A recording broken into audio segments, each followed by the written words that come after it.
Hey Hoopheads, today I want to talk to you about the Utah Jazz's big win over the Brooklyn Nets 119 to 114.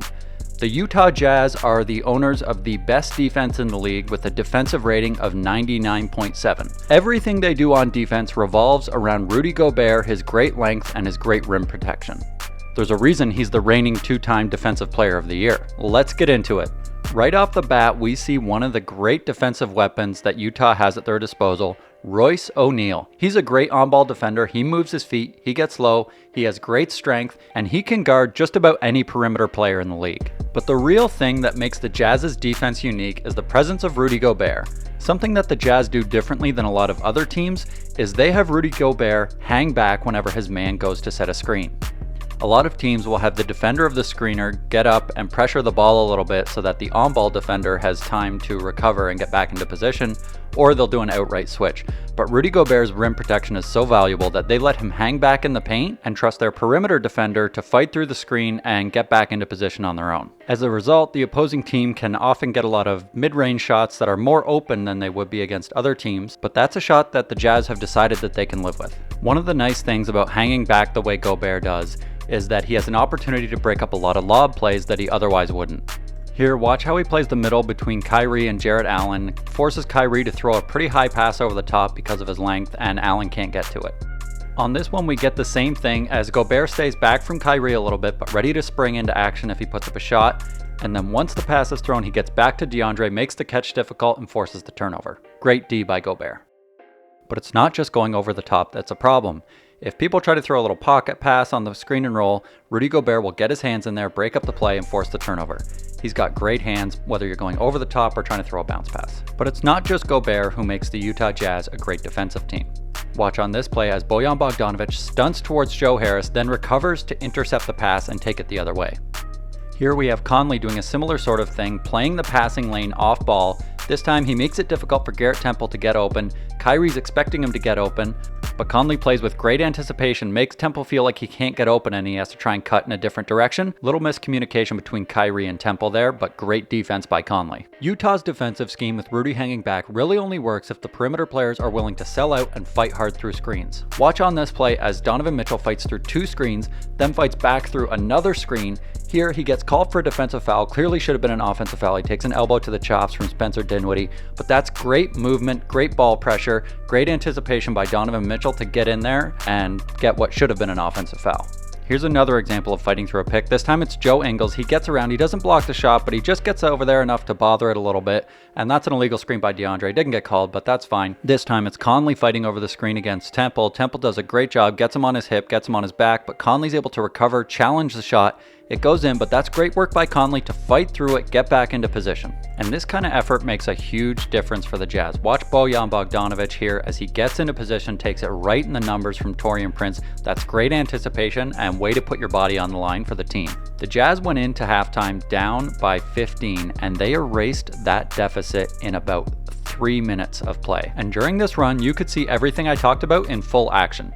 Gobert hangs back and the Nets start to go cold, and that's a problem. The Jazz start to turn up the pressure a little bit, and just from the presence of Royce O'Neal up near the half-court line, he forces Taurean Prince to pass the ball. They get a backcourt violation, and you see Kyrie a little pissed off saying, "You should have let me just take the ball up," and he's right in this case. Now some more great off-ball defense by Conley on Temple. Temple can't get open, he tries the back cut again. This time it's a miscommunication with Joe Harris. Then Royce O'Neal gets into Kyrie at the top of the key, uses his hands, keeps his feet active, and then check out this play by Rudy Gobert and Mike Conley. Temple tries to take it to the hole and Conley stays with him, so Temple tries to drop the pass off to Jarrett Allen, but Gobert gets his hands in there, but then look at that reaction time from Mike Conley. That's amazing. He saves it inbounds, the Jazz take it the other way for an easy deuce at the other end. That is phenomenal defense. Then we see Kyrie taking Royce O'Neal off the dribble. O'Neal does a good job of staying with him and challenging this shot. Kyrie just a great finisher. But then on the next play against Donovan Mitchell, he tries to do the same thing going left. Mitchell shuts him down and makes it a tough shot. Now on this play, we see Gobert hanging back. He challenges the shot of Spencer Dinwiddie, does a great job. The Nets get the offensive board, get it to Kyrie in the corner, and a lot of guys lose their man when a shot goes up. But watch how tight Royce O'Neal is to Kyrie Irving here. Kyrie gets it out to half court where Conley is pressuring and the Nets are forced to call a timeout. This is a rare play where Rudy Gobert gets switched onto a perimeter player. Spencer Dinwiddie catches him in transition and pulls it back out to the three-point line. Then Dinwiddie's going to try and take it to the hole, but Gobert does a good job of giving him enough room that he doesn't get blown by and he can still get back into position and challenge the shot. Then on this one, Dinwiddie takes it to the rim again, and Gobert doesn't just challenge the shot, he absolutely swats it. The length of Gobert can be a real problem for opposing teams. And now we see Jeff Green doing his best Rudy Gobert impression. He gets beat off the dribble by Joe Harris, but recovers, gets into position, extends, blocks that shot, does a great job. Great effort by Jeff Green here. When Tony Bradley checks into the game, the Jazz still run the same scheme they did as when Gobert is out there, and he does a great job of getting his hands up, getting vertical, challenging shots without fouling. That's nice defense here on a couple plays from Bradley. And on this play, Kyrie makes a big mistake. He beats Bogdanovic off the dribble and takes it to the hole, but he thinks that Gobert is going to try and challenge on the close side of the basket. Gobert doesn't. He waits to see what Kyrie's going to do before he jumps, and he gets a huge block here on Kyrie. With Gobert's intimidating length, it can cause a lot of problems for the opposing team around the basket. Here, DeAndre gets the ball under the basket, but because Gobert is there, he hesitates. That moment of hesitation is long enough for Joe Ingles to come over, get his greasy little mitts in there, and rip it from him, take the steal. Great intimidation by Gobert, great steal by Ingles. And now with just 15 seconds left in the game, Kyrie has the ball and everybody knows who's going to shoot it. On this play, rather than hanging back in the lane as he's been doing all game, Gobert steps up, challenges Kyrie's three. They get the stop, they get the win.